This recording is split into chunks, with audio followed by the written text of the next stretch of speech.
j'ai très envie d'y aller là, parce que c'est vrai que 10 jours ici, c'est super, on voit du monde, on partage plein de choses avec les partenaires, mais on vient quand même là pour faire une course. Donc maintenant il est temps d'y aller, et puis c'est une belle météo, des belles conditions qui nous attendent, avec beaucoup de jeux stratégiques, donc j'ai hâte.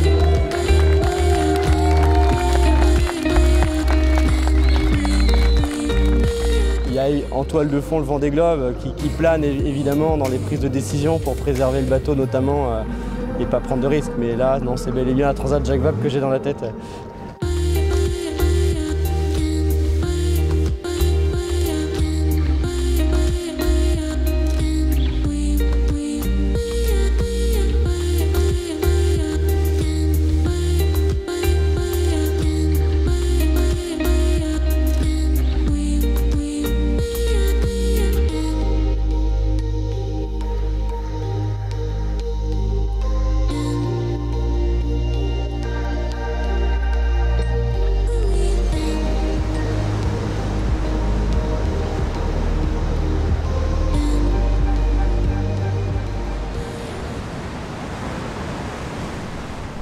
Là sur mon écran derrière, on voit les deux logiciels qui me permettent de suivre la gestion en énergie du bateau, donc la production d'énergie et puis l'état des batteries. Donc je vais vous montrer comment on produit l'électricité à bord.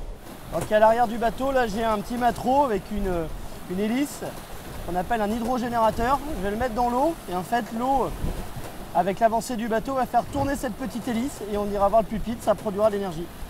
Donc là ça y est, je viens de mettre l'hydrogénérateur dans l'eau. Et on voit bien le bateau là qui avance assez vite.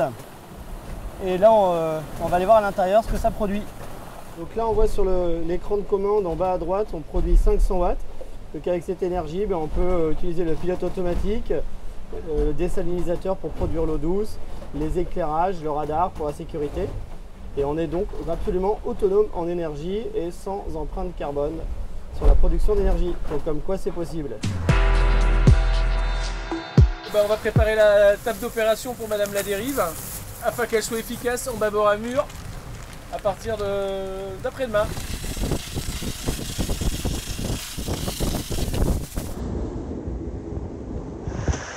C'est propice au bateau, c'est les positions idéales pour travailler. On est bien comme ça. Ouais. Bon, on va remettre l'hydro en route aujourd'hui. Hein. Oui, c'est reparti. C'est reparti.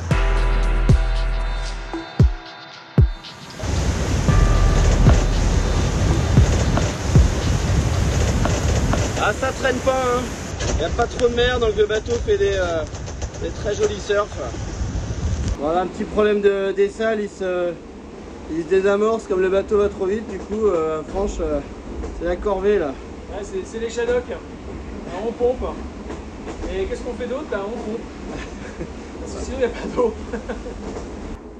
Le débit désalinisateur, donc on voit que il faut être patient. Hein. Il y a tout le bidon à remplir. On n'est pas arrivé. On est par 10 degrés de latitude nord et on va jeter la bouée océanographique pour servir le projet Copernicus.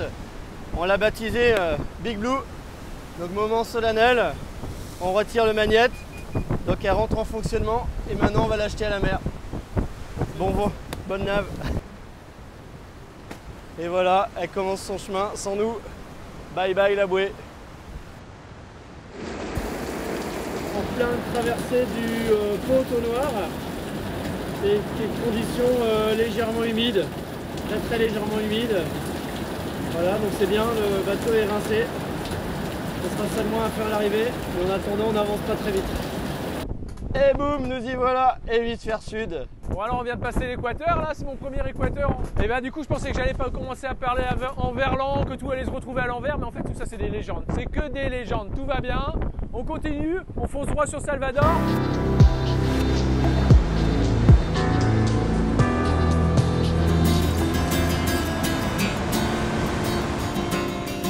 Morning comes, the sun rises, I see it round the bend. As I take my final breath, I feel this is the end. Mystery and misery of paying for my sins. If the good Lord comes today, I hope his memory's dim. Lay me down, lay me down, lay me down.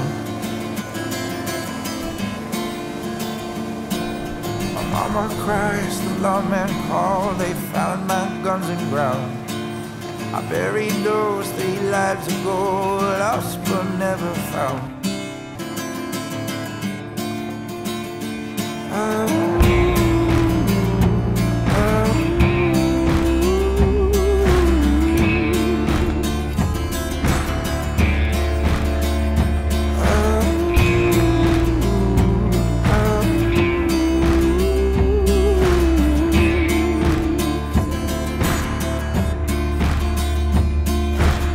Super. Le poteau noir, la manche, tout ça bien. Bon, les petites options, voilà, des petits choix. Mais non, super, bonne ambiance. On s'est vraiment éclaté. Ça a bien marché parce qu'on est complémentaires. On a apporté tous les deux des choses différentes sur la marche du bateau. Et puis il y avait une bonne ambiance. Quand on était au contact et que parfois ça se passait pas comme on voulait en vitesse, on tentait. Jusqu'à tenter des choses complètement improbables. Et non, c'est pas possible ça. Et puis en fait, il y a des trucs qui marchent qu'on n'aurait pas soupçonné. Voilà. C'est un beau projet qu'on mène tous ensemble. Sans les partenaires, il n'y a pas de projet. Donc que Niki ait fait le déplacement de Nice, c'est super rigolo. Denis qui arrive aussi d'Aix-en-Provence pour nous suivre. Donc c'est vraiment une histoire qu'on partage tous ensemble. Et c'était une belle étape parce que c'est une histoire sur 4 ans. Il y a beaucoup de choses qu'on a activées avec les enfants, avec le public pendant la course. Par exemple, on montre très concrètement comment on produit de l'énergie. Sans polluer, sans aucune empreinte CO2, rien qu'avec l'écoulement du bateau, donc comme quoi c'est possible. Par contre, ce qui m'a vraiment fait bizarre, c'est que j'ai vraiment le sentiment, et j'espère que je me trompais, de voir beaucoup moins de poissons volants. Et je voyais beaucoup moins de vie dans l'océan avec Franche. On s'est dit, mais on n'a rien vu. J'ai vu un dauphin en 4500 milles. Et voilà, il y a des signaux comme ça qui montrent quand même que le message qu'on porte, on a raison de le porter. Il faut surtout continuer, c'est que le début, et il faut aller beaucoup plus loin.